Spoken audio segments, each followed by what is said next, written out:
লক্ষ্মীপুরের রায়পুরে ঢাকা বিশ্ববিদ্যালয়ের এক শিক্ষার্থীসহ তার মা ও ছোট বোনকে কুপিয়ে হত্যার ঘটনা ঘটে।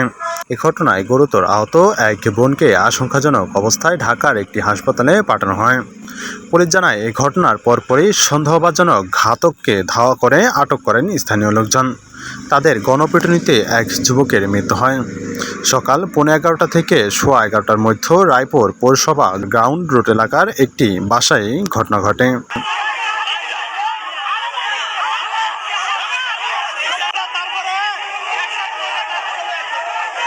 স্থানীয়রা জানান, আজ সকালে 3 মে সহ শহীনুরকে জখম করা হয়। এ সময় তাদের চিৎকারে এলাকাবাসী এগিয়ে আসেন। ঘাতক অন্তর মজুমদার পালানোর চেষ্টা করলে ধাওয়া দিয়ে তাকে আটক করে গণপিটুনি দেওয়া হয়। হাসপাতালে নেওয়ার পর চিকিৎসক তাকে মৃত ঘোষণা করেন।